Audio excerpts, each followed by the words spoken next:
Good evening. Good evening, everyone. Could you please take your seats? Thank you.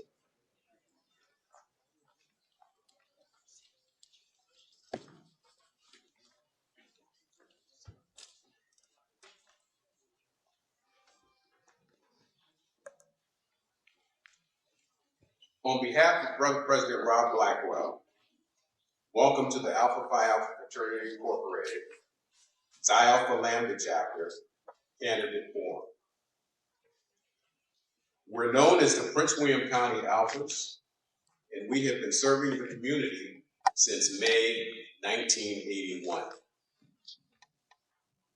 Alpha Phi Alpha Fraternity Incorporated develops leaders, promotes brotherhood and academic excellence while providing service and advocacy for our communities.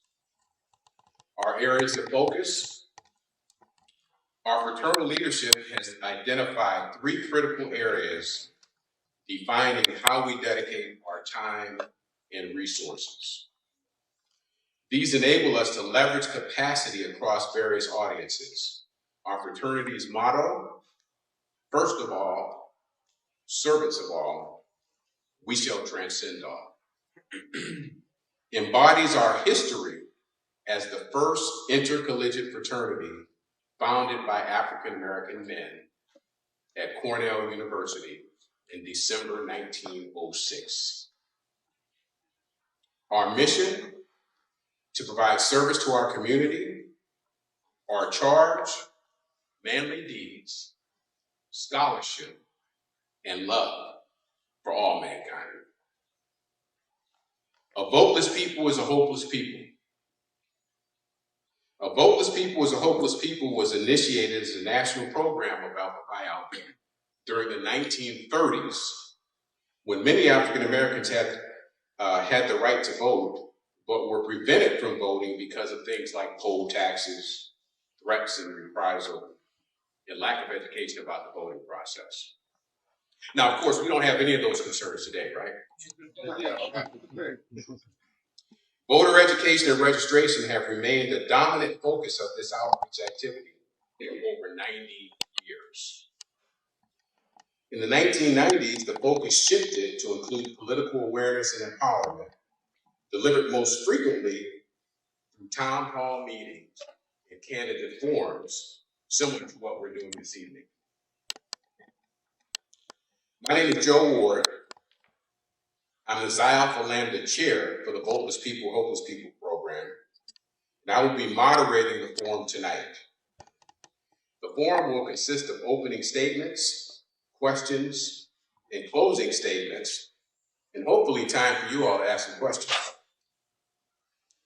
Now, before I get into the rules of engagement, I would like to note that all 15 of the declared candidates for the 7th Congressional District Seat were invited to this forum.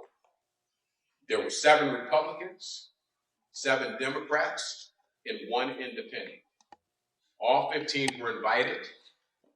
2 candidates were late cancellations: Carl Bedell, who couldn't be here, he has a representative in the audience, and Terrace Todd, a Republican running for the seat, was a last-minute cancellation. But I want to make it crystal clear that all 15 candidates were invited to this forum.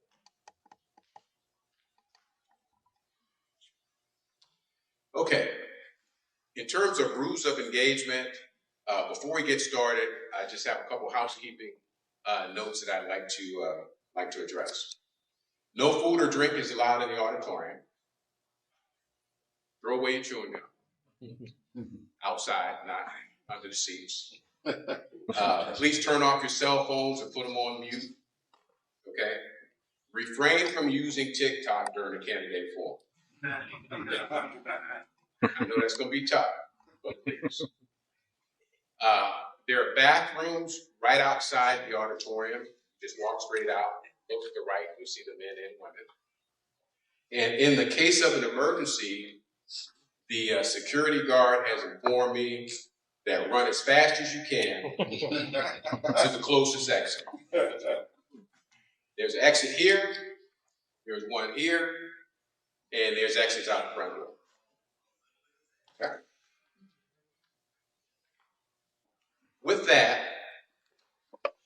we will have opening statements from the candidates. The opening statements are 3 minutes each. When it's time for questions, the candidates will have 2 minutes to answer the questions, and then they'll have 1 minute for closing statements.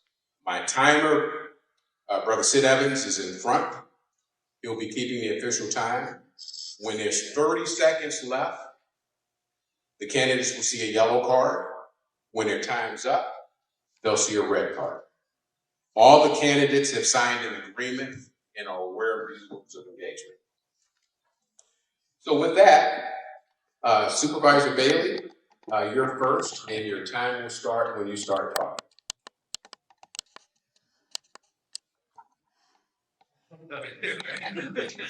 Well, good evening to everyone. I want to thank the men of Alpha Phi Alpha for this wonderful opportunity. I am Supervisor Andrea Bailey. I'm the candidate running for Congressional District 7 here in Virginia. It gives me great pleasure to run for this seat. I'm just an inner city kid, born and bred in St. Louis, Missouri, with the legacy of a sharecropper's daughter. And my dream in that was to represent my family and to serve all people at all times. And so coming from the inner city, I married my high school sweetheart. We had a collective goal as we served in the military to serve nationally and internationally. It brought us back to Virginia to serve in our county, a county that when we first came here, I said, don't ever take me to dump fries again. And so I now live in Dumfries, serving the community where I reside. The reason why I'm running for this seat is because I believe that my leadership is needed in Congress. I believe with my expertise of my background in corporate America, non-for-profit, and being a small business owner, that makes me a strong candidate as I am currently serving in the Potomac District as the county supervisor. What I've done is I focus on serving people, not on a popularity contest, not on checking the box to be a part of something that is not real, but something that is humane. The reason why I am the last candidate to enter this race is because I took my time through prayer and family agreement to make sure that this is where God was calling me to serve. I believe that it is. So I am Andrea Bailey, and I'm running for Congressional District 7 here in Virginia to serve the people. Thank you.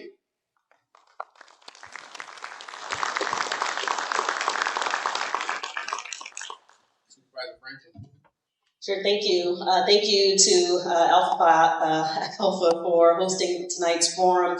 My name is Margaret Franklin. I currently serve on the Prince William County Board of Supervisors representing the Woodbridge District, and I am running for the 7th Congressional District. Some of you may have heard my story, but I'm running on a working families platform because I understand the challenges that those families and the individuals face. I grew up in a single-family household, my father raising my sister and I. My mother passed away from colon cancer at the age of 8. I didn't really understand it at the time, but later I realized a lot of the challenges that he faced, specifically with regards to healthcare costs, even after my mother passed away. So reducing healthcare costs, particularly for working families and those in vulnerable communities and our senior citizens, is incredibly important to me. Also expanding education opportunities instead of just focusing on banning books and getting back to supporting our teachers and supporting our parents and making sure that they have the resources they need to be within the educational space. In addition, supporting women's reproductive health and expanding those rights and making sure that we keep a keen focus on public safety. All of those things are critically important, and those are things that we've been hearing about all across this 7th Congressional District, all 11 counties. But I do want to talk about a little bit with regards to experience and the importance of experience. I spent 8 years as a Capitol Hill staffer in both the House and the Senate, so I understand how Congress works. But more importantly than experience is effectiveness. Here on the Board of Supervisors, I've led the effort to create more affordable housing for this region, creating a housing trust fund that this board will actually fund at $5 million over the next 4 years at $20 million. We're voting on that budget soon. In addition, I focused on creating a child advocacy center right next door to help victims of child abuse, something incredibly important. And in addition, again, focusing on public safety and making sure that our neighborhoods are safe. But let's also talk about protecting democracy. We've seen what the Supreme Court has done over the past several months, starting with the Voting Rights Act and gutting that completely. We've seen what they've done with affirmative action more recently, and of course, women's reproductive health. We need a Congress that's going to stand up for those issues, particularly in vulnerable communities, to make sure that we are pushing those important issues forward. So we must retake the House, and we must expand our majority in the Senate, and I am the person to help get that done. So with your support, I would love to see you out there on the campaign trail, and please support my candidacy for the 7th Congressional District. Thank you.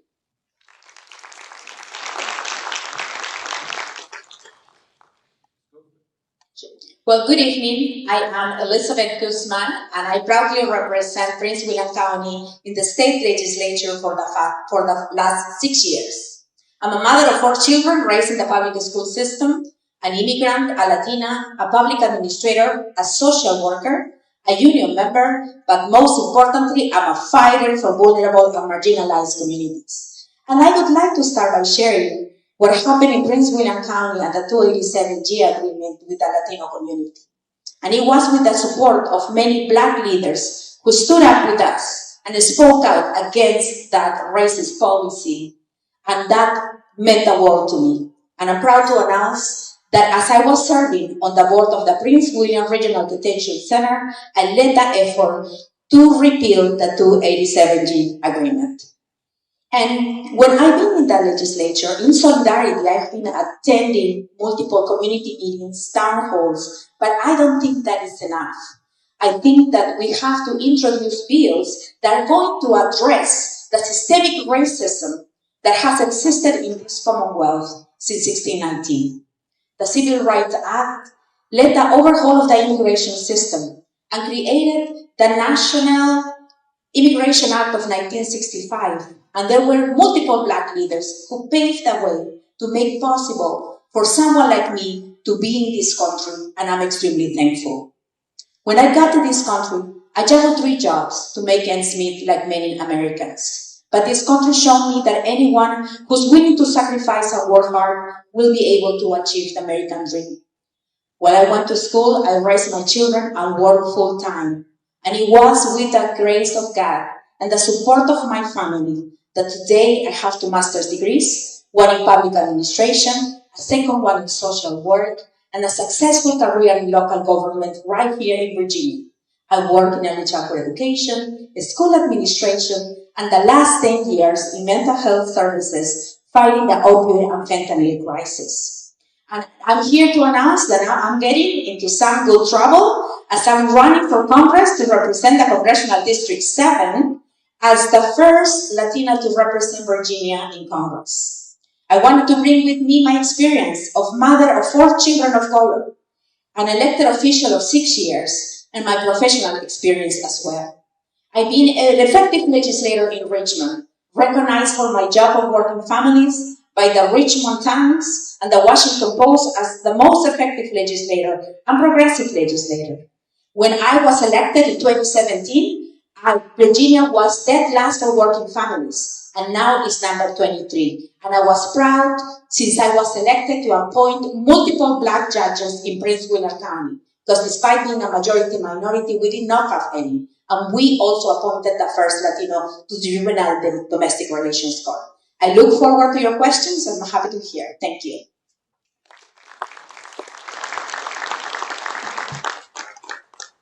Mr. Heinger.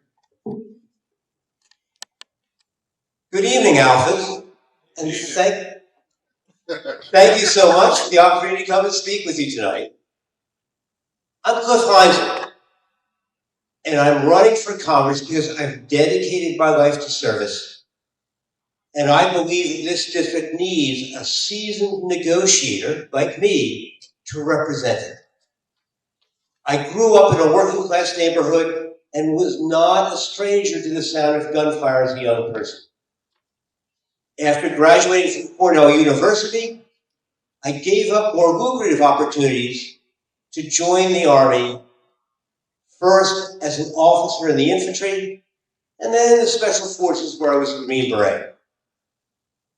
I spent 20 years in the Department of State as a diplomat, honing my skills as a negotiator, and also gaining experience on issues such as the Middle East, immigration, addiction treatment, combating violent extremism. Now, having left the Foreign Service, I'm a community volunteer. I've served on the executive committee of my local NAACP, chaired my local Democratic committee, and I've knocked on thousands of doors for local candidates that I support. Tonight, I'm here hoping that I can earn your support in my race for the June 18th primary so that I can continue my work and help to preserve our democracy. Now, I do have a question for you. Can answer honestly. Is there anyone in the room who, after what happened yesterday morning, won't give at least a little thought before heading across a major bridge in the region? And I think all of our thoughts are with the lives lost by men who were there to help make that bridge safer for us to use. But it does raise an important question.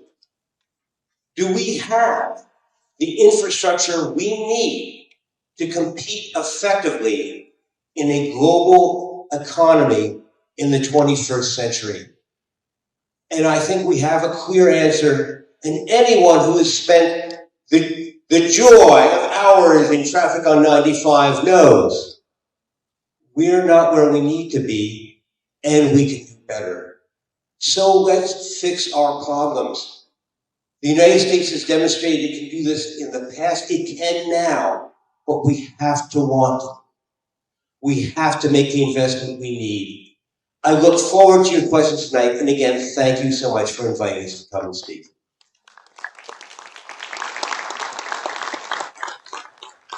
Delegate Sewell. Thank you. Good evening, and thank you so much to the members of Xi Alpha Lambda chapter of Alpha Phi Alpha Fraternity Incorporated for hosting tonight's community forum and candidate forum. I am Delegate Brianna Sewell, and I am a current member serving in the Virginia General Assembly. I was born and raised here in Prince William County. I'm the daughter of 2 Air Force veterans who are high school sweethearts from Selma, Alabama. So as you can imagine, crossing the Edmund Pettus Bridge is the way that I get to grandmother's house. So with 2 Air Force parents and deep ties to the civil rights movement, having a grandmother who served as a foot soldier, service beyond self has been deeply instilled in me. So much so I've dedicated my career being of service to my community. For the past 15 years, I have worked at the local, state, and federal levels of government. I began my career by serving as Congressman Connolly's Prince William District Director. I then went on to work for a national nonprofit where I focused on advocating for working families by pushing and advocating for legislation at the state and federal levels of government to include affordable quality childcare, access to paid family medical leave, and ensuring that our seniors could age in place gracefully. After that, I came to serve as Chief of Staff to the chair of the Prince William County Board of County Supervisors, where I was asked to provide institutional knowledge, not simply of where we had come from, but more importantly, to provide a vision of how far we could go together. And that's what led me to running for the Virginia House of Delegates, where I proudly serve and have been named one of the 20 most effective state legislators in our nation under the age of 40. With that, I have been known to be an effective leader. I have worked to be of service to this community, and I have the commitment of only carrying legislation that meets the needs of my neighbors. I take those stories with me, and I fight for bills. So I have been a champion, and I have taken on veteran claim sharks. I have also helped push and pass for a landmark piece of legislation being paid family medical leave. I've added tens of thousands of teachers to our classrooms, and I have protected child victims of sexual assault and have prevented that from ever happening again. But I'm just getting started. This is only the beginning, and we're going to continue to use my experience as a catalyst in Congress for the betterment of our entire community. Together, we have the ability to serve, and we know that we need to serve when we have the stories of individuals that we can take with us. I am so honored to be here with you this evening. I look forward to the opportunity of sharing more of my story, but more importantly, hearing and sharing of my concerns based upon the needs of the 7th District. As I continue to travel around it, it's not a simple hello, it's a good to see you again because of my service. And more importantly, I look forward to having the chance to get to know each of you at the end of this candidate forum. And in the interim, feel free to visit briannaforcongress.com. Thank you so much for having me.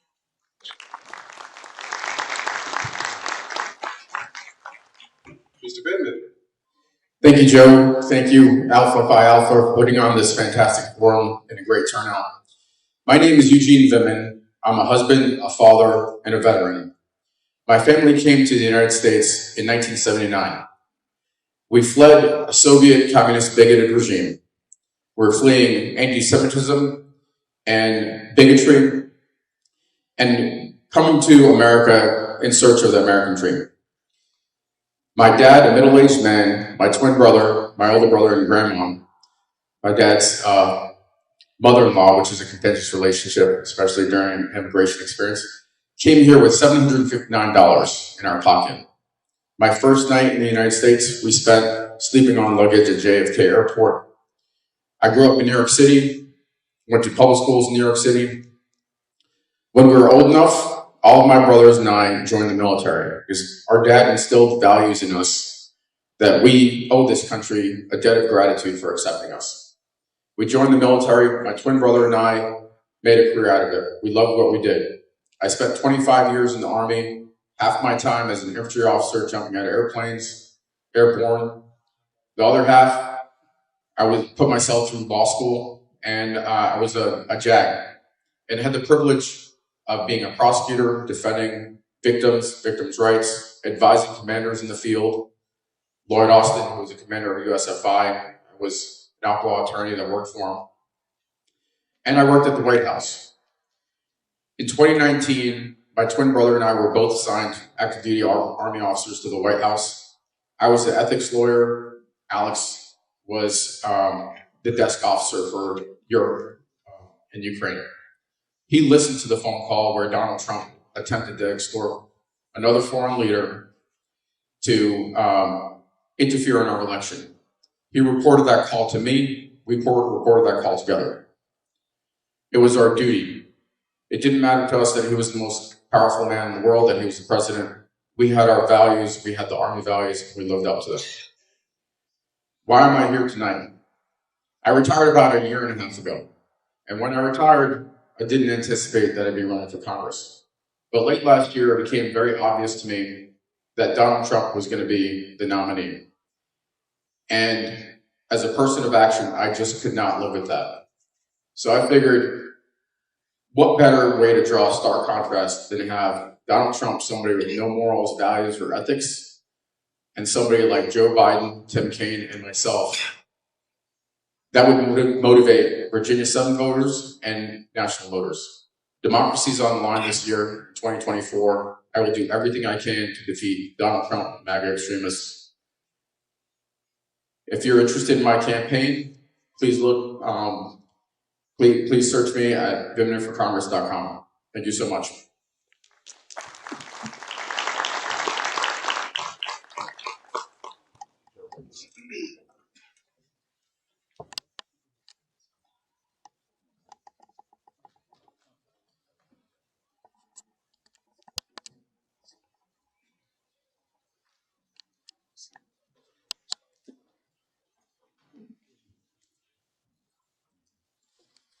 Okay, so a couple of public service announcements before we move to Q&A. So the yellow card and red card candidates, the yellow card is for 30 seconds, but Brother Evans, when it gets to 5 seconds, or I guess 5 seconds and 30 seconds, he's going to go to the red card. Yeah, so I will drop the yellow card at 5 seconds. So I'll hold it from 30 down to 5. Okay. The other public service announcement in the back, folks, we have voter registration forms. There is a QR code. If you want to check if you're registered to vote, all you have to do is scan the QR code. We also have voter registration forms. If you have any questions about how to register, see any of the men of the station in the room with black and gold on. Okay. Okay, so at this point, we're gonna transition to questions to the candidates. All the candidates have signed an agreement. They know what the issues are, but they don't know what the questions are. Because only one person knows what the questions are. And I'll give you 3 guesses to figure out who that is. The person won't count. So we agreed that we would do this in alphabetical order by last name. So Supervisor Bailey will be first. Then the second question will be Supervisor Franklin. And then Ms. Guzman, so forth, and we'll go down the line. Okay. So the first question is, issues. You may want to know what the issues are. So the issues we're going to cover are reproductive rights, community engagement and representation, voting rights, economy, foreign policy, immigration, and K-12 education. Not necessarily in that order, but those are the questions we're going to ask. So first question, and each candidate will have 2 minutes to answer the same question. Okay? So the first question has to do with voting rights.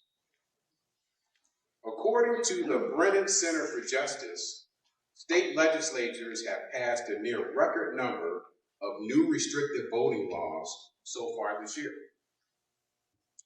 While the pro-democracy movement presses on, at least 11 states enacted 13 restrictive laws, and at least 4 states enacted 5 election interference laws.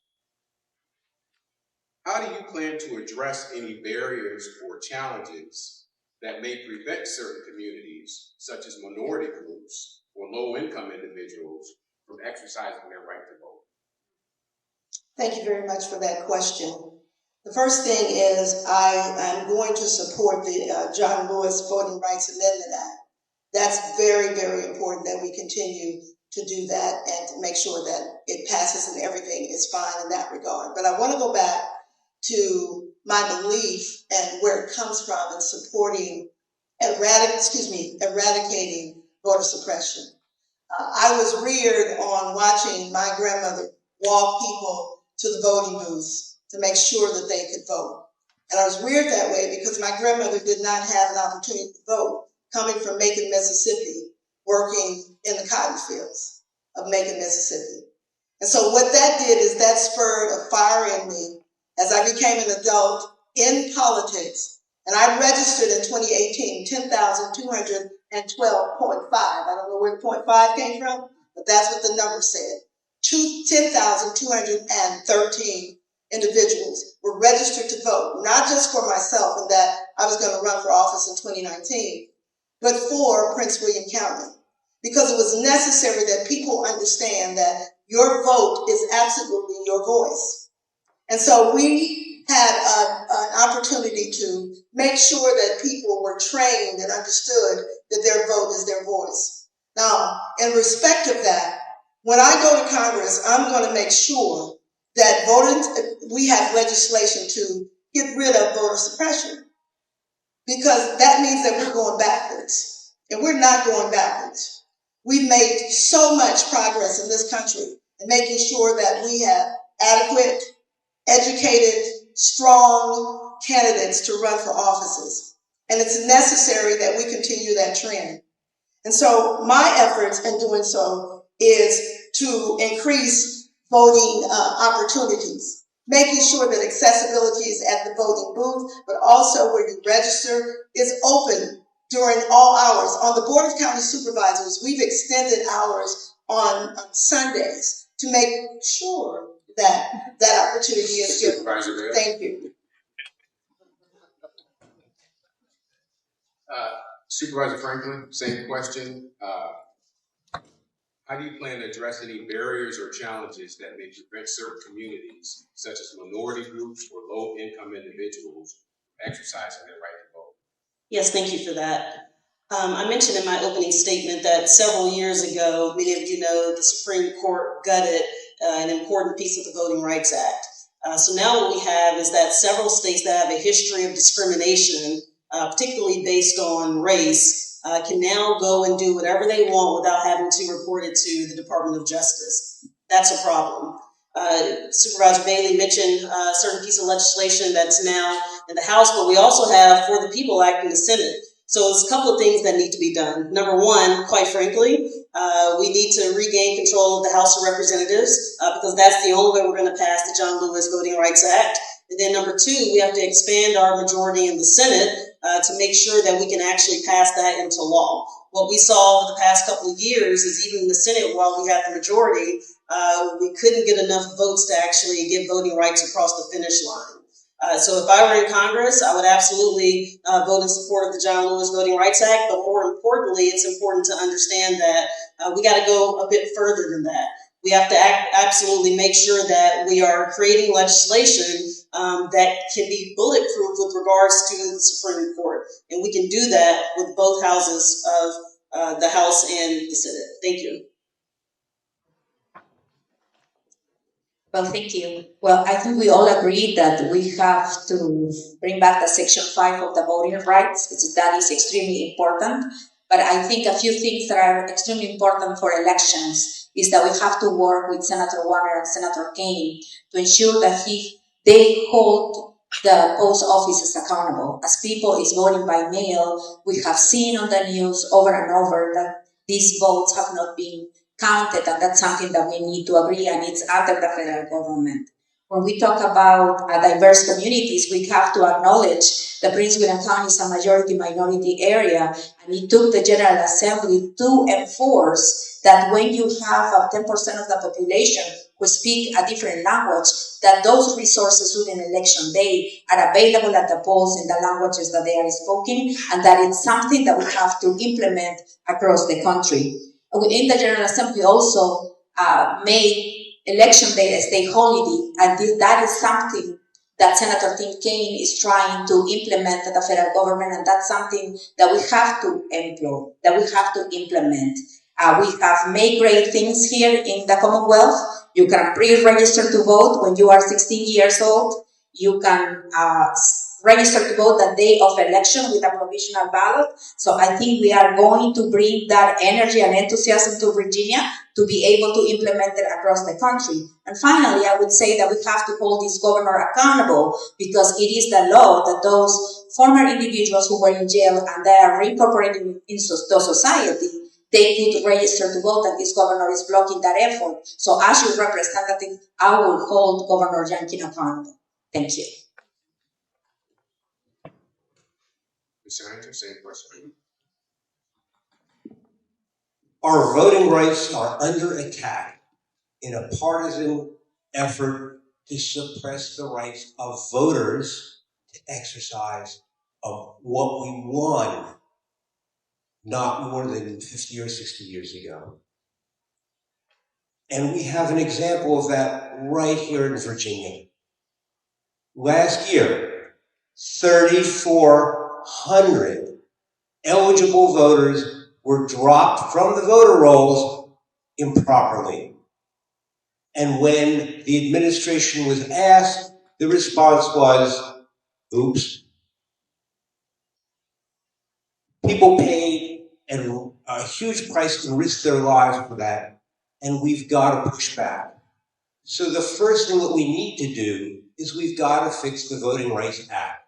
As some of my colleagues have pointed out, it's under attack in the courts. What has happened is that the courts have taken away the right of individuals or organizations, such as the branch of the NAACP that I'm a member of, to have standing to sue to protect our voting rights. The fix there is easy. We just need to take some of the language that's currently in the Civil Rights Act that allows for that and amend the Voting Rights Act. I also very much support the John Lewis Act to advance the protections that we need. I would ask you, though, for one additional thing, and that's something that you can do. 2 years ago, in the 2022 congressional election, I had poll observers at the polling stations during early voting and also on election day. And you can do that because as a witness to what is happening you can help prevent some of the shenanigans that we've seen here in Virginia. Thank you. The 7th Congressional District here in the Commonwealth of Virginia is not immune to many of the challenges regarding open and free and equal access to the voting booth. Many of you may remember in 2012, just a few miles from here, the River Oaks precinct, that there was a disproportionate impact during the presidential election. We experienced long lines to the point it actually inspired a Government Accountability Office report. That report came out in 2014 and inspired a host of early bills and actions and activities in Congress. Since then, we've experienced similar challenges in the Commonwealth of Virginia, and especially right here in the 7th District. In 2021, election integrity was in question, primarily for those who chose to vote early.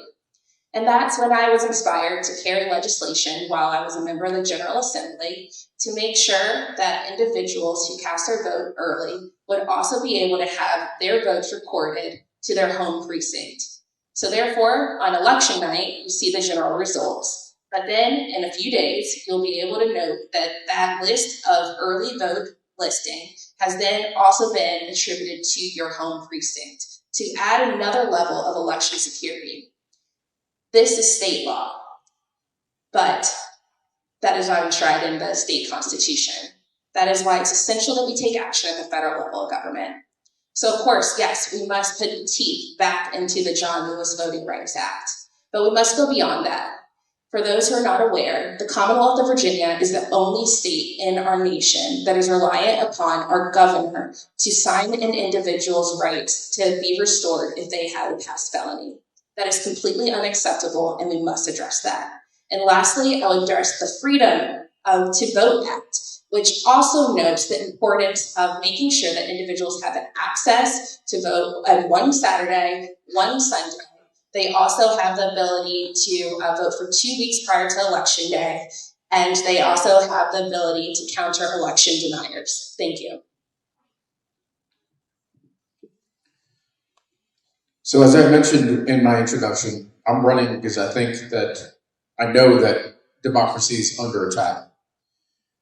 This country is approaching a fork in the road in 2024. And we've seen rights across the board attacked. We've seen voting rights attacked. We've seen privacy rights attacked. The right of women to choose, the right to an abortion. So the first thing I would do is I would work to pass the John Lewis Voting Rights Act. I would work to eliminate voting barriers to voting. I'd create a national holiday. So Election Day would be a national holiday. I would work to ensure that mail-in ballots, mail-in voting is enshrined nationally, and that early voting is allowed nationally. These are just a few of the steps I would take to help restore this country. We've seen progress really erode and stop. We're going backwards when we should be moving forward.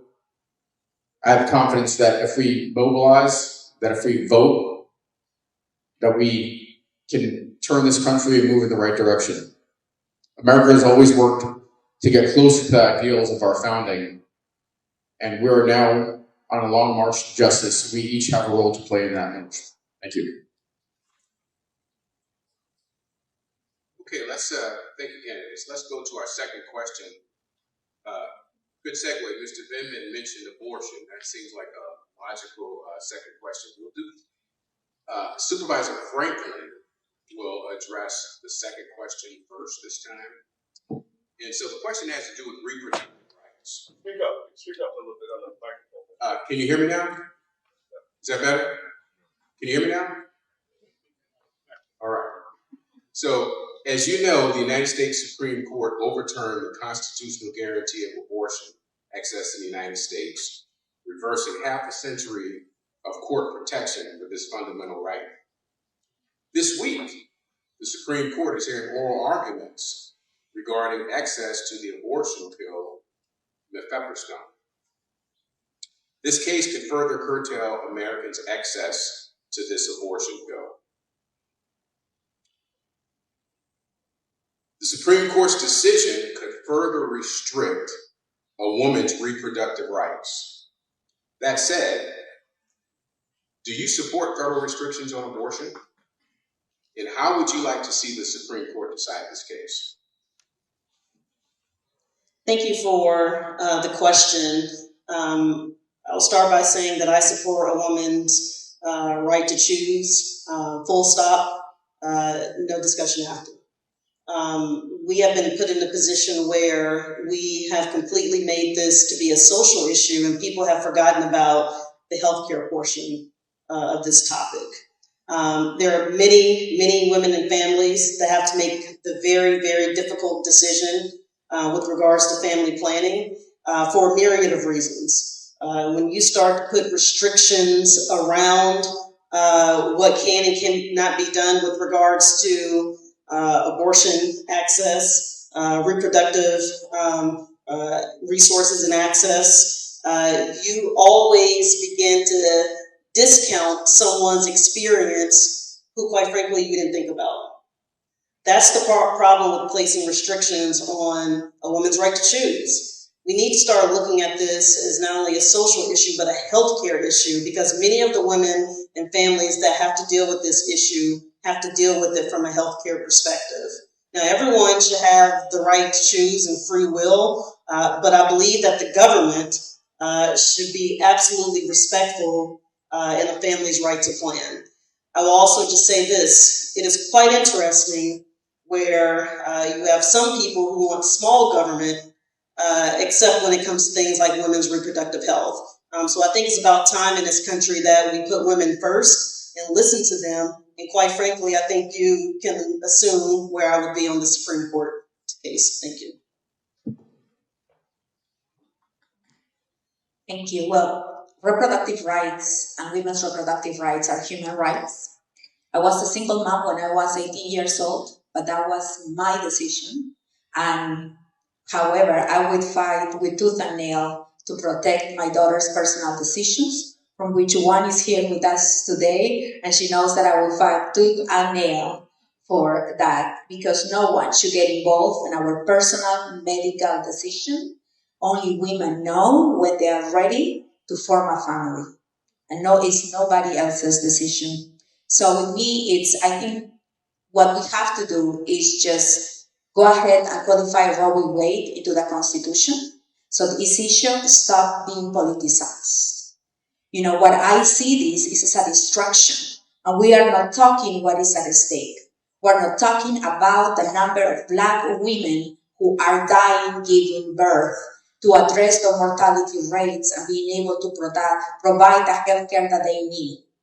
So what we have to do is, number one, say that this is a personal decision, that we don't have time to have these conversations and these distractions. And I would say that as a state legislator, I'm proud that I have helped Virginia to become a safe haven for abortion, and that is helping not only people in Virginia, but people from neighboring states where women are coming here when they are looking for health care.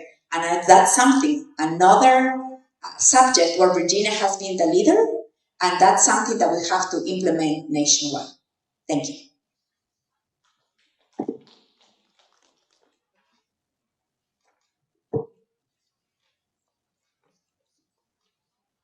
I continue to be enraged, frankly, about the decision on Roe that the Supreme Court issued. And here's why.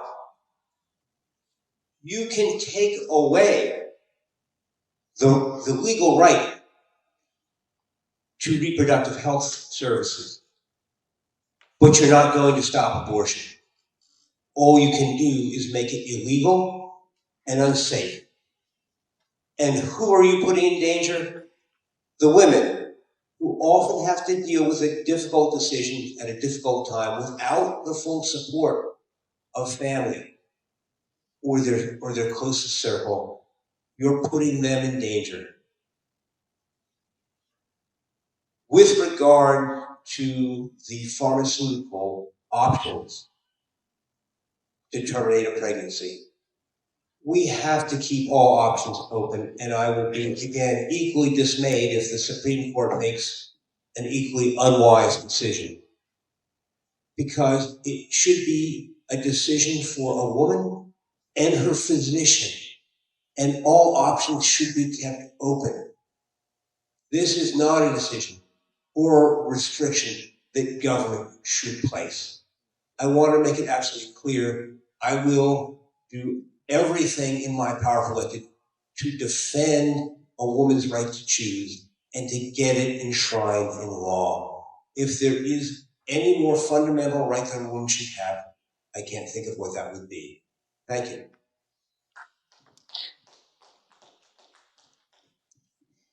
During the State of the Union address, President Biden stated, "You send me a pro-choice Congress, and I will restore Roe v. Wade as the law of the land. As your Congresswoman, I will be one to cast that vote." We know here in the General Assembly where I've served that in a one-seat majority that we had to do that just this year. We had to protect a woman's right to choose, and I will do that every time.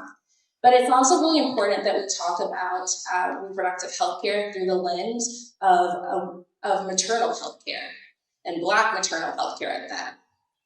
We know that there are disproportionate impacts for women, and at the federal level, I look forward to supporting the Black Maternal Health Omnibus Act, where we can make sure that women have the funding that they need in their community to seek the health care that they need, that we have the funding that we need to study the difference in the disproportionate outcomes for Black women, Latinas, as well as white women, and notice there is significant differences.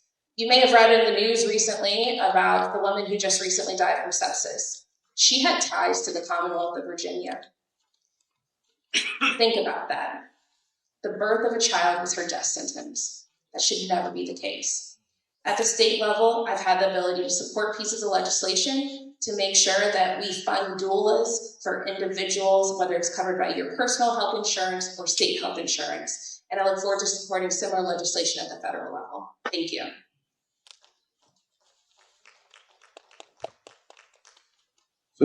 So as a father of a young daughter, this is personal to me. It's outrageous to think that my daughter has less rights than her mother, and that women have fought for a generation. We need to restore women's right to choose, a woman's right to choose, and really acknowledge that this attack on women's health care, women's reproductive rights, that overturned Roe v. Wade is just the first step. We've seen it in Alabama, where IVF, a party that likes to call itself pro-life, is looking to ban a procedure that is all about providing life. 21 million Americans were born as a result of IVF. My niece, my twin brother's daughter, was born as a result of IVF. And that's not the last stop. If elected to Congress, I will look to enshrine the right to an abortion, reproductive rights, in the law of the land. Let me read just a brief statement. My wife's cousin, who's an OBGYN, we just spoke yesterday about this. She said, "Women's reproductive rights and healthcare access are on the line. It's crucial that we use our vote to send a message that evidence-based healthcare decisions, including abortion, contraception, IVF, maternity care, should be made in the exam room between women and doctors." That's a no-brainer. That's where we need to be. We also need to be cognizant of the fact that childbirth for Black women is 3 times more dangerous than it is for white women. So if we're going to be pro-life, let's be pro-life after birth. Okay, thank you, Ken. So the next question. I'd like to answer this. My bad.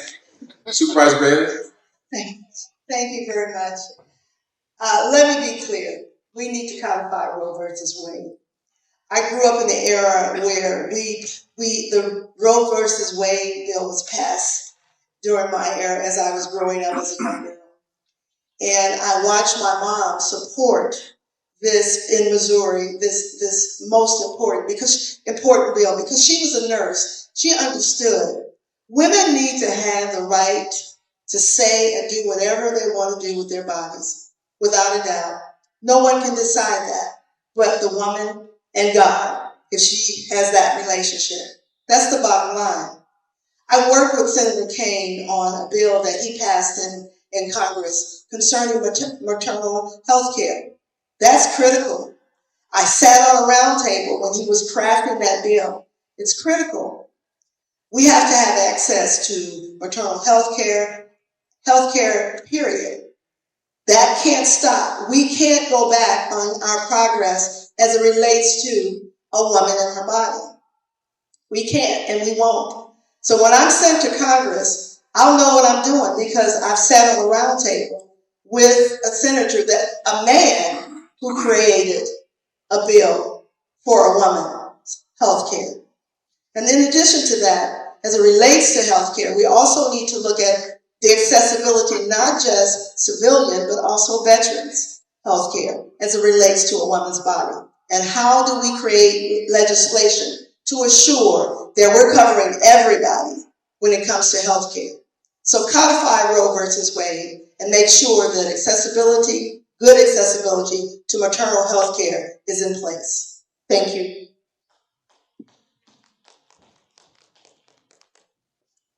It's okay to clap. Okay, let's shift to the economy and specifically income inequality. And I think we're starting with Ms. Guzman on this one, if I'm not mistaken. Income equality in the United States has increased from 2006 to 2022. According to the American Community Survey data, while it's increased in the nation as a whole, it actually decreased in North Dakota, Washington State, Hawaii, Nebraska, and Montana. New York and Washington, D.C. lead the nation in income inequality. As a member of Congress, how would you address income inequality in the Commonwealth? Sure. Well, I am proud to bring and use Virginia as an example. When I was elected, the minimum wage was $7.25, and today it's $12 and going, and we are waiting on the governor to pass legislation to increase it up to $15 an hour. So I think that's something that we need to implement nationwide. That is extremely important, but we also have to look at an economy that is going to work for all. President Biden mentioned about creating a tax program that is going to tax the wealthier more. And that's something that I support.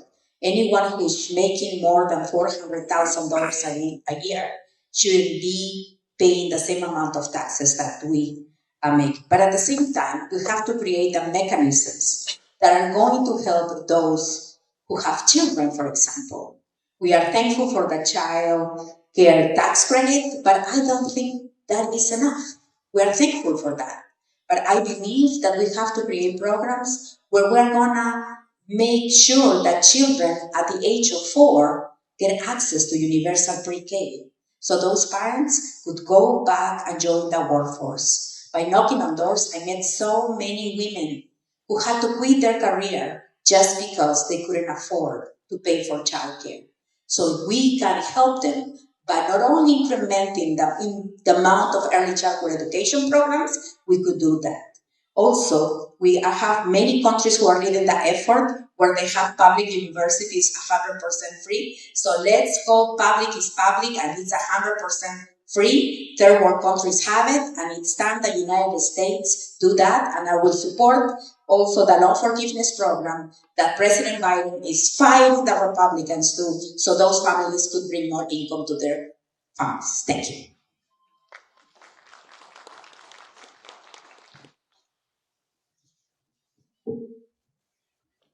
The top 1% of America controls 30% of our wealth. The top 10%, 2/3. But the bottom 50% of Americans They control 2.5%. An important first step in trying to rectify this gross inequality in income and wealth will be to support President Biden's proposals to assure that the wealthiest in America, I'm talking about billionaires, and major corporations pay their fair share. Because the descent of the working class out of the middle class began in my lifetime with the Reagan tax cuts, followed by the Bush tax cuts, followed by the Trump tax cuts, and has accelerated that inequality in wealth and income distribution. But that's not all. We also have to look at people struggling, whether it's in retail or juggling several part-time jobs just to make ends meet. We have to raise the minimum wage. And as you know, for many of us have been calling for years to raise it to $15, but I will press to raise the wage to $17 by 2028. The other thing that we need to do is we need to assure that working people have access to job training and that their kids have access to education. Because education is the great equalizer, and if we do not fund that and create opportunities, we will only accelerate the process of growing wealth and income disparity.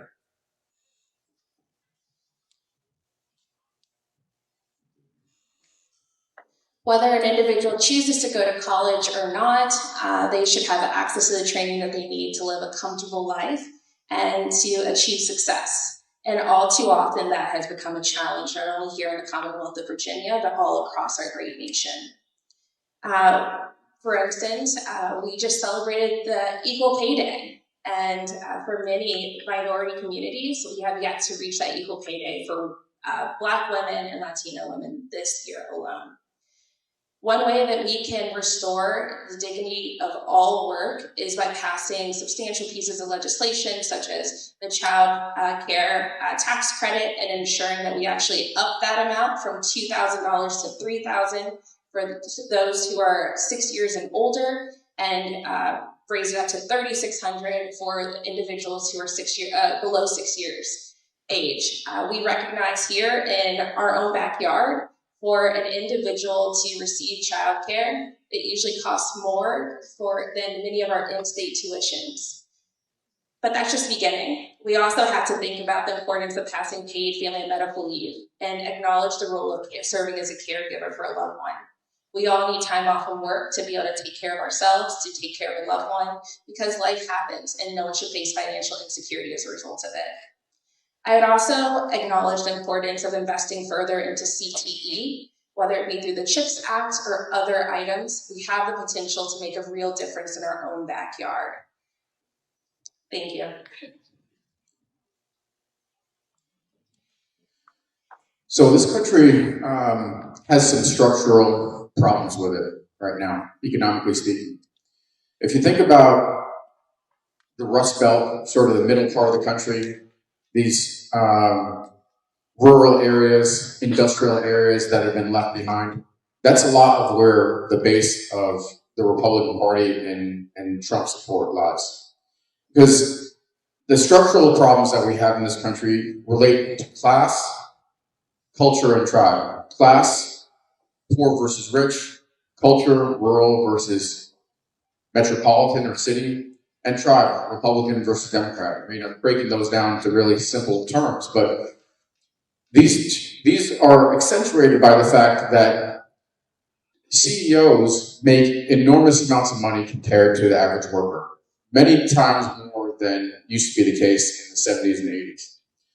One of the interesting things here is that you're not going to get Democrats and Republicans agreeing on much, but the commissioner of the Federal Trade Commission, FTC, Lena Khan, is actually a MAGA darling. She was appointed by Biden.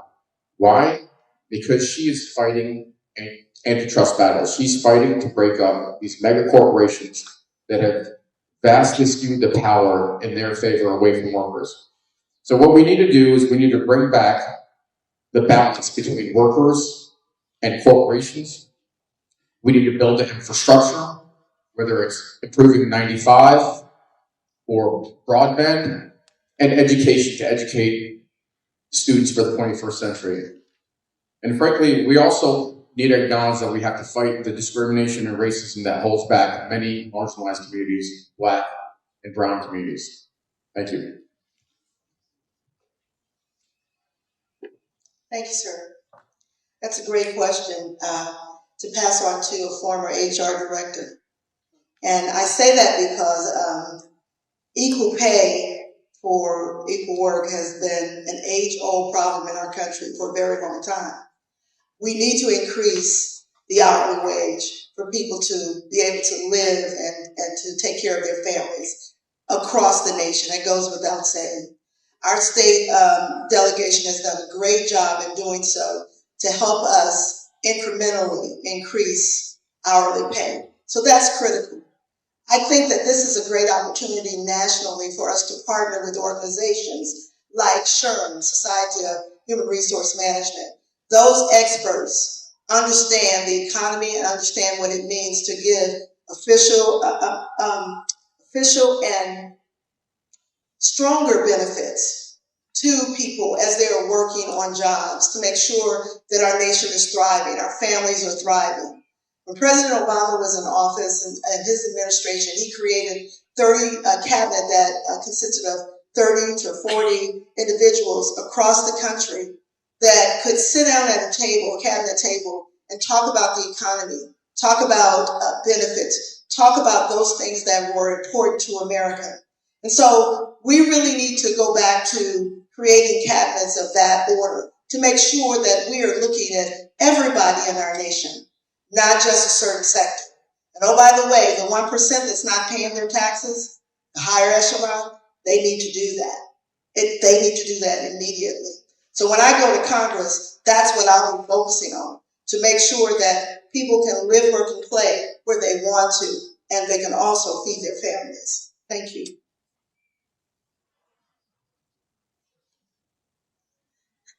Thank you. I think in order to defeat income inequality, we need to invest in workforce development. We need to support union jobs. We need to support a livable wage.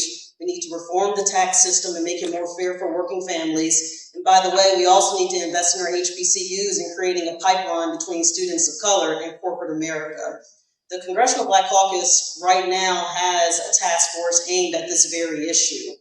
So we need to look at various pieces of legislation that can do just that, making sure that we have DEI standards at these corporations that can actually support fair wages up and down the entire corporate scale. When we talk about income inequality, that literally means that we need to make sure that people can afford to live and breathe in this country. And right now, we have a system that is created where our most vulnerable individuals will never see those realizations. If I'm in Congress, I will support those efforts in making sure that we have legislation that helps working families. Again, there are ways that we can do this, but do we have people in Congress that can actually go that step forward to make those things happen? I think we need someone that can do that. Thank you.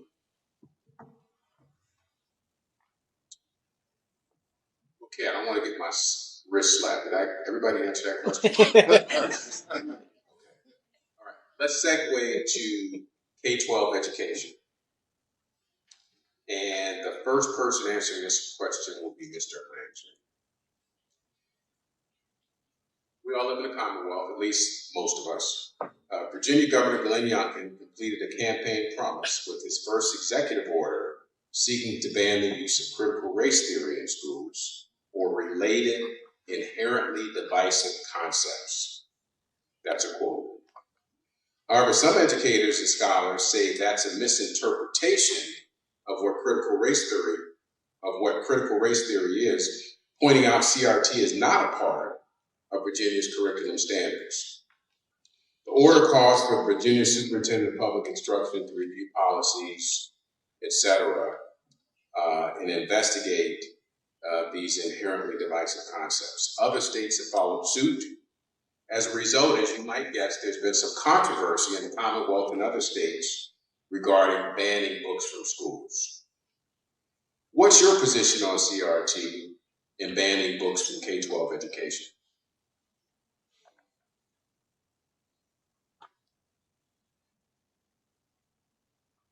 My position is that we should not allow partisan politics to determine what students can discuss in a school or what books they should read.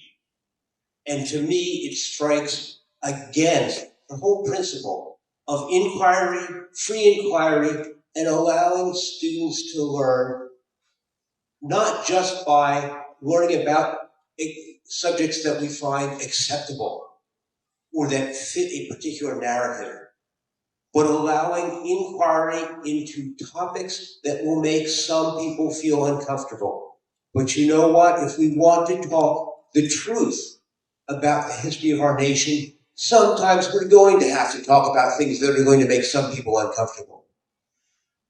Banning the discussion of those topics in schools, getting rid of the books, doesn't mean that the issue goes away.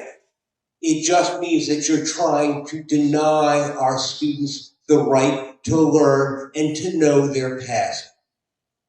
I would not support the measures that the governor has put in, and on a national basis, I would be firmly opposed to any effort to preclude discussion of race, and in this case, an open discussion of critical race theory, or to remove books from shelves because they discuss it or otherwise touch on a subject that is central to the history of our nation.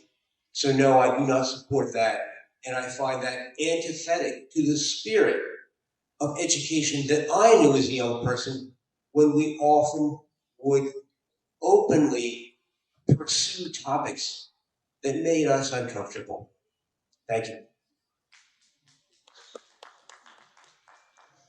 As a member of the Education Committee and the Appropriations Committee, which is the budget committee at the state level of government, I can tell you where the conversations actually went this year.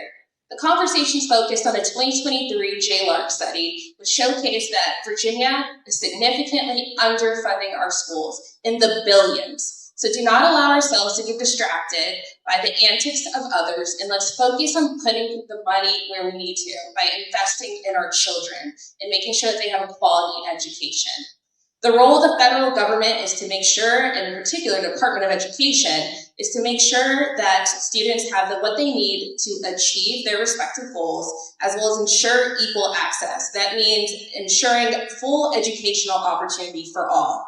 And I am proud to say that I not only supported, but also worked to make sure that we fully funded education, that we also made sure that we gave our teachers a 3% raise, not only this year, but also in the next year of the biennium. And we're going to continue to focus on making sure that at the federal level, that students have the resources that they need to thrive. And many of those opportunities come from grant opportunities at the federal level, where we're actually trying to increase the number of textbooks which are in our school system. And that's where my time and attention is going to focus, is making sure that we deliver for our students. As a proud product of Prince William County Public Schools, I can tell you about the individuals who poured into me.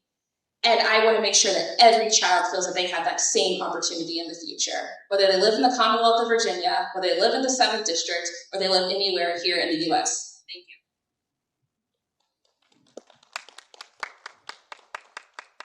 So Black history is American history. Yes. Of the 400 years of history of this state, of this Commonwealth, 250 of it was under slavery. We can't forget that. I'm a history major. I love history. I love to study history. When I was stationed in Germany for 2 years in the Army, I had a babysitter who was a high school student. In Germany, they spent a full year studying the Holocaust. Every high school student, a full year studying the Holocaust. They're not trying to sweep their history under the rug. Neither should we. So, as a product of public school education, My kids haven't gone to public schools here in Prince William County. My son, middle and high school, proudly graduated Hilton, and now he's at William and Mary. And my daughter, elementary and middle school. High quality, safe education is critical. And frankly, it's a doorway to success. Whether you're an immigrant family just arriving to this country, or you're trying to advance and get into the middle class, it's all about education. So funding education, making sure schools are safe are absolutely critical priorities. Book bans, trying to bury our history, has nothing to do with educating our students. Thank you. Thank you. I believe that banning books in our schools just totally goes against our democracy. And we have spent so much time being distracted in this dysfunctional world in Congress, not focusing on what's important. And education is important. I can only go on my experiences, and I'm standing before you as an elected official because my second grade teacher invested in me when my mother couldn't afford to invest in me, and realized that I just happened to be a brilliant child in a disenfranchised area. And so I'm an example of what all children deserve. And so it's not fair to the child when we don't invest funding in children for the next generation. Prince William County, on the board that we're on, we invested so much money, funds, to a tune of $180 million collectively in our school system. Not just area rescue plan funding, but from our budget as well, because we're reinvesting in the child here in our community. That's a template of what we can do when we go to Congress. The other thing is, I believe that from the JLARC study, yesterday I sat in on a round table that our appropriations chair, Delegate Luke Torian, brought his team, Senator Mamie Locke and Senator Louis Lucas, with him to explain how from that JLARC study, the story that was told from the JLARC study, they took the funding and reinvested in the state of Virginia. And the governor has decided that he wants to ignore that. But we have leadership that has decided that the state of Virginia has to move forward in its education. So we need to invest in our future. I think as stated here, is true in that the issue of CRT and banning books were really created as a distraction from some people on the other side of the aisle, quite frankly, who haven't been investing in education. When I talk to teachers all across this district, they tell me one thing. They're just trying to get through the day and teach their students. They're just trying to get through mathematics. They're just trying to get through English and reading. They're just trying to get through the day to make sure that their students are learning and that they are safe. They're not interested in the social issues that have been manufactured by those who want to distract from the fact that they have done nothing to invest in our school systems over the past several years. Supervisor Bailey mentioned about Chairman Torian. He has invested billions into our education system since becoming a member of the Appropriations Committee, making sure that particularly here in Prince William County, we have the resources that we need. But we have a lot more to do. In Congress, we have to make sure that we are supporting legislation that puts more investments into K-12 education, particularly in vulnerable communities. And we have to make sure that we're focusing on the real issues and making sure that our teachers and the school systems here locally have the resources they need. Look, we're talking about banning books and CRT. They're just trying to figure out how to not continue to have to pay out of their pockets for school supplies. Those are the real issues that we have to be focused on, and those are the issues that I will be focused on in Congress. Thank you. Well, as serving as the Vice Chair of the Education Committee when the General Assembly made the largest investments in public education, and being the highest ranking member when that executive order was presented in the Committee of Education. I could assure you that I was questioning the Secretary of Education and asked her to cite me where in the Code of Virginia was CRT or anything like that, and she was unsuccessful. So what they're trying to do is, once again, why are they too afraid? Why they don't want to highlight the struggles of their American families in this country? Why are they so afraid to highlight the disparities and systemic racism that have existed in this country for a long time? So why don't we talk about the number of children who get trapped in the school to prisons pipelines? Why don't we talk about the need of mental health and how Virginia has led the example to hire more school counselors so children who have that support at home for their parents as well? Why the governor doesn't address the absenteeism problem, and why children don't have enough food at the table, and that's why they don't go to school? Why don't we talk about SOL testing and how Black and brown children are failing those tests because they are not necessary?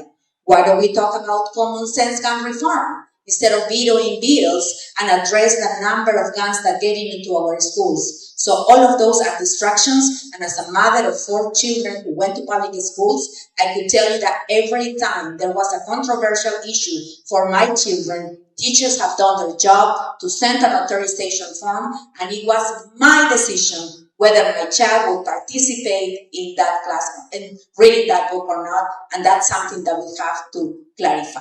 Thank you.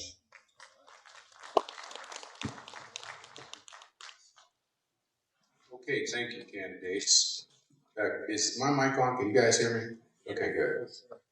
So a couple things are crystal clear to me. One, I'm not going to get to all my questions. 2, the slide behind me says the candidate forum is from 7:30 to 9 p.m. 3, it's school night. And 4, we're going to start on time and we're going to end on time. Cool. So with about 10 minutes left, I'd like to offer the audience the opportunity to ask the candidates some questions. It can be a follow-up question to anything that they may have responded to earlier, or it can be a brand new question. You can address the question to one of the candidates or all of the candidates. So at this time, for the next 10 minutes or so, I'd like to open it up to the audience for questions. And I think we have some microphones that'll be in order.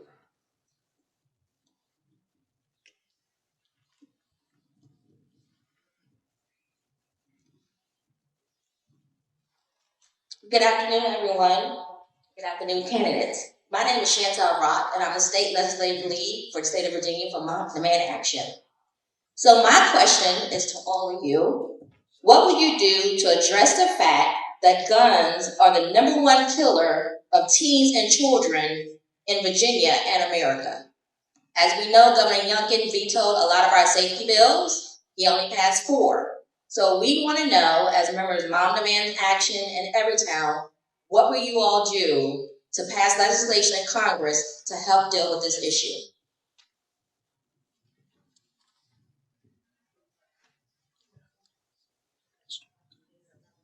Was there a particular candidate you wanted to ask the question? Okay. So we need new gun control, legislation for gun control in our country, period.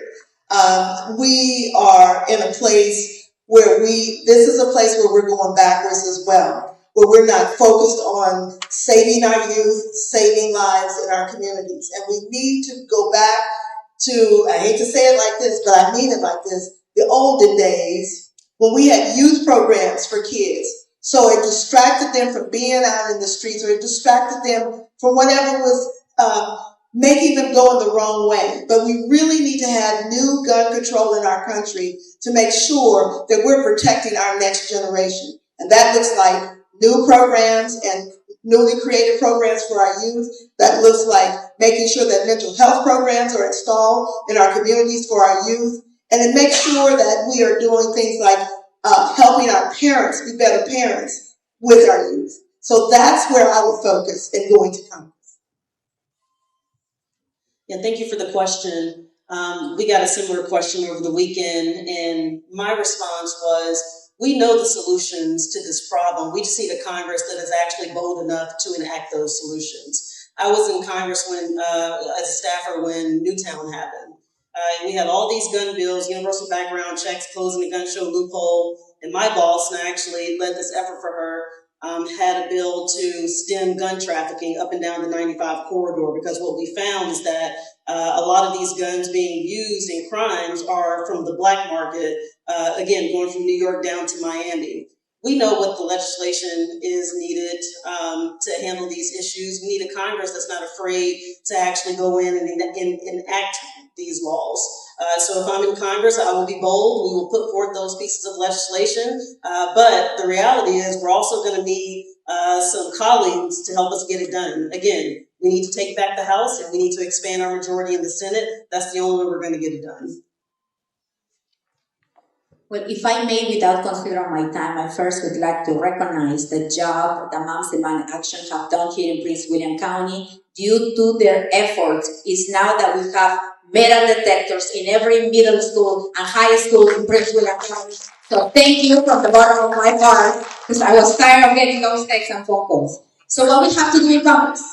With number one, we have to ban assault weapons. Period. There's no more conversations about it. There's no room for civilians to get access to those tools of war. Second of all, red flag laws. We have shown that that has worked in Virginia. We need to take guns away from domestic violence abusers. Everybody still remember what happened here in Prince William County in our neighborhood.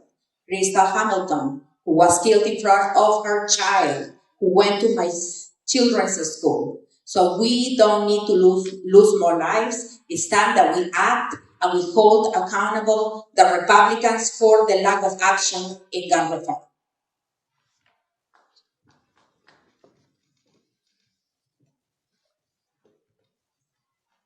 Thank you for raising the question.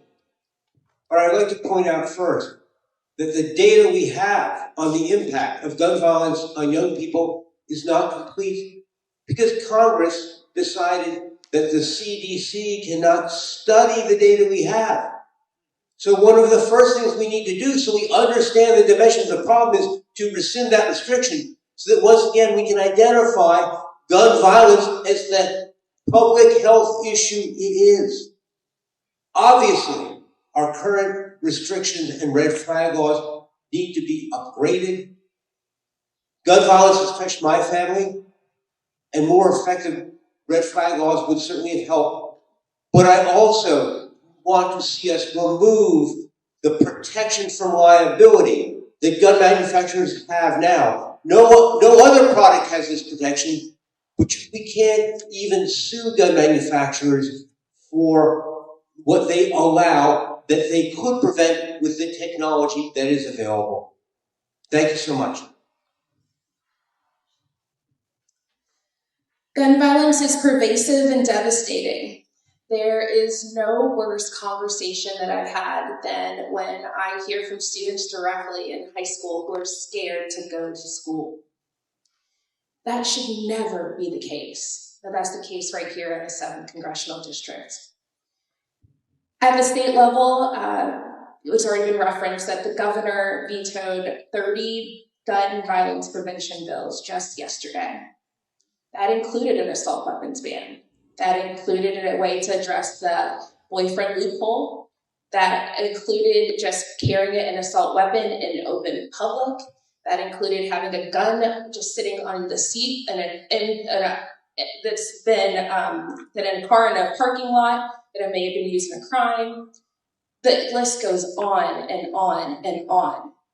In addition to those very succinct and strong pieces of legislation which we've passed at the state level, I plan to vote for those again at the federal level, in addition to making sure that we ban ghost guns and we invest in gun violence prevention in our own backyard. Thank you. So, was it 3 or 4 years ago, my son was at Hilton High School, and they had a lockdown. I don't know if there are parents in this room that experienced that. But your mind goes where no parent's mind should ever go. what's going on? Is there an active shooter situation? Safety in schools, safety and high quality education must go together. So in the interest of time, I'll just mention I spent 25 years in the Army. I fired everything from a handgun to a cannon. That doesn't mean these weapons should be available. Assault weapons should be available and easier to get to than a license. So red flag laws, safe storage requirements, licensing, closing loopholes, including gun show loopholes. That's where I'd start. Okay, thank you, candidate. So let's do this. We got time for one more question. Candidates, I would ask that you keep your comments to 30 seconds on the second question, because I do want to get to your closing statements. I don't want to rob you of the opportunity to make a closing statement. So last question, and if you could keep your comments to 30 seconds, please. I'll do you one even better. I'm going to address it to one candidate. How about that? Thank you. So two-parter for you, Mr. Vindman. First, as a white man, I'm one myself. Currently, our congressional representative is a white woman. Do you think it's time to pass that torch to a person of color? And considering we have so many strong women of color running for this seat. And two, we have also so many local legislators, House delegates members, former state senator, supervisors. Why you? Why would you make a better legislator than the people who've lived in this district versus someone who doesn't? Thank you. Well, first of all, let me correct the record. I've lived in this district since 2016. My kids have gone to school here. I think for Northern Virginia, I qualify as a long-term resident since I've been here since 2016, and it's a transitory community. But I'll answer your question this way. We're all multifaceted people. As I mentioned in the beginning, I'm an immigrant, and I'm Jewish, fleeing a bigoted communist regime. So I understand those perspectives.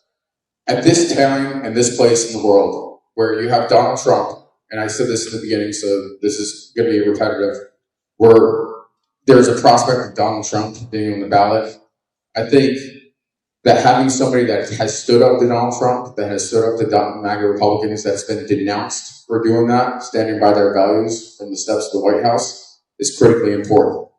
I will work with people, and I have worked with people across the board, across the country, but I will never sacrifice my values. And that's why, at this time, I feel like I'm the best candidate. Thank you for that question. Okay, I'm going to take some moderator privilege here for a second before we go to closing statements, and we're already going to closing statements here. Did you have a question for anybody else on the stage, or just Mr. Vindman, that particular question? So the person that just asked the question. Just Mr. Vindman, you wanted to answer that question? Interest time, yes, but it would Okay. All right. So let's go to closing statements. You have 1 minute for closing statements. And I'm sorry. I think right. So I think the closing statements will start with Delegate Sewell. Is that right? We're trying to. Yeah. Delegate Sewell. So Delegate Sewell, you have 1 minute for your closing statement. Thank you so much, and thank you again to our gracious host for affording us this opportunity to share our respective platforms. Oh, can you guys still hear me? Okay. As noted, I'm Delegate Brianna Sewell, and I'm proudly running to be your next Congresswoman here in the 7th Congressional District. Like 8 of the 11 current members serving the Commonwealth of Virginia in Congress, I will bring strong state experience to that role. I have served at the local, state, and federal levels of government for the past 15 years and have been named one of the 20 most effective state legislators in our nation. It's because I tell the stories of the communities that I represent, and nothing's going to change when I go to Congress. I've made the promise to help families make ends meet, access affordable health care, and protect abortion rights. And that's my commitment, not only today, but in the future. I look forward to having future conversations with each of you in this room. And if you'd like to learn more about me and my campaign, please visit briannaforcongress.com. Thank you so much. So thank you, Joe Ward. Thank you, audience, for your engagement, and thank you to my fellow candidates. I served 25 years in the Army, and as I mentioned earlier, I never saw myself running for Congress, but I'm now ready to serve in a different way. I'm ready to contribute to the conversation about where this country is going. What direction are we heading in? Are we going down a dark path? Are we going to follow Donald Trump and MAGA Republicans? Or are we going to mobilize fully, vote, and make sure our voices are heard, and make sure that we head down a path where this country is not perfect? We have a lot of work to do, but that we work together and we advance. So with that, thank you. Look forward to you finding out more about me. Please go to VinmanForCongress.com.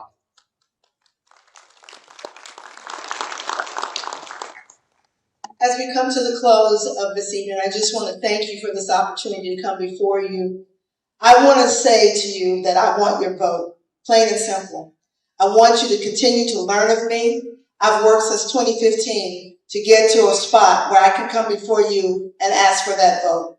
I think I'm a qualified candidate for this job because not only am I the county supervisor here serving you, but I'm also a veteran's wife. I've served nationally and internationally. I've held my own business. I know what it means to make sure you understand people's needs and then serve. And I'm very, very proud of my rearing. My rearing tells me that your vote is your voice. And so I come before you tonight saying that I am prepared. I've worked hard to prepare myself to serve. So I want to go to Congress to save our democracy. So I thank you for the opportunity. You can come and get to know me even better tonight. www.andreabaileyforcongress.com. Thank you.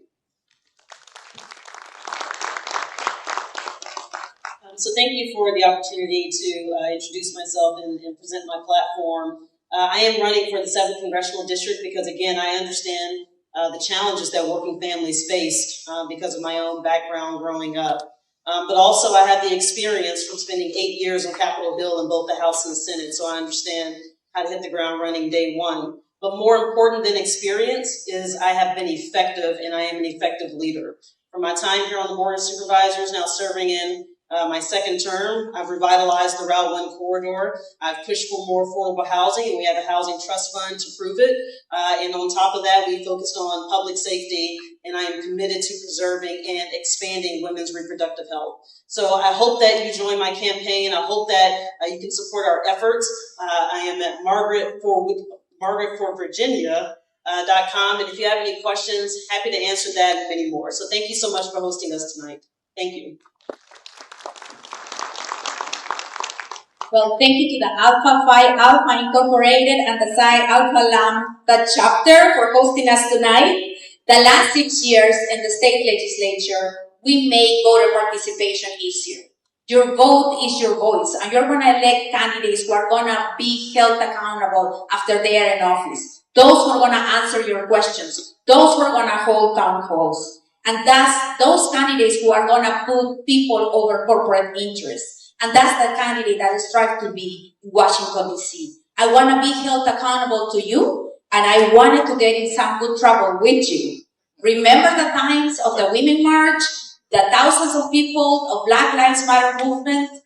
So we don't have time to go backwards. Let's use our collective power. You trusted me 3 times by sending me to Richmond, and I'm here tonight asking for your support to be your voice in Washington, D.C. Let's bring our diversity from Prince William County to Congress. Thank you so much.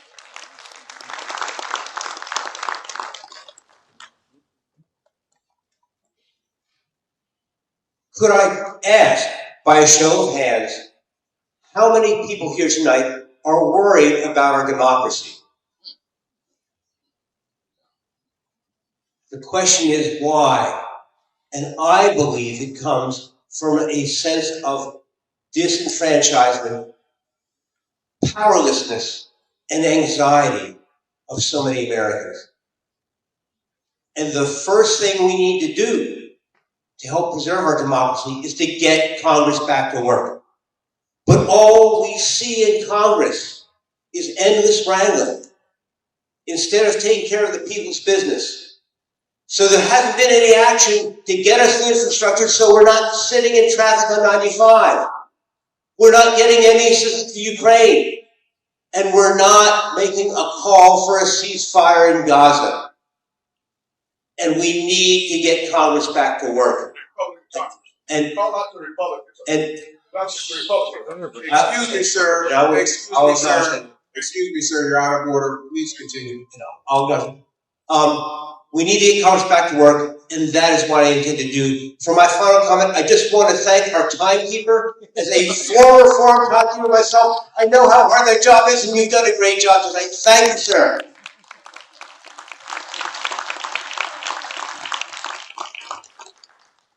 Thank you, candidates. Thank you, audience, for showing up on a school night in spite of the rain and traffic and kids and I don't know, probably missing what on TV tonight. I don't know what comes on Wednesday night. Hip Hop Miami or something. Whatever it is, you're missing it. And you made a decision to be here, and we're delighted that you made a decision to be here. So thank you, candidates. Thank you, audience. And last but not least, I would like to thank the brothers of Alpha Phi Alpha Fraternity Incorporated, Xi Alpha Lambda chapter, and specifically, can I get my committee members to stand up first, the brothers that are on the Hopeless People Committee, and all the brothers of Alpha that are here today. Can you please stand up?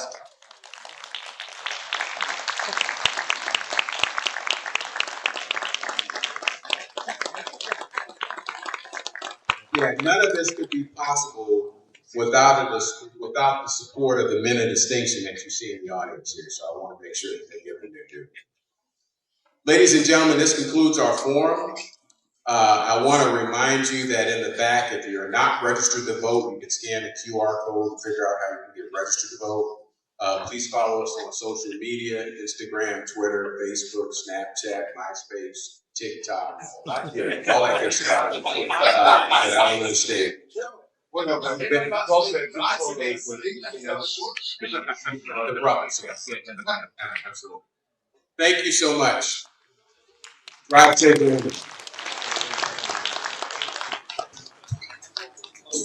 All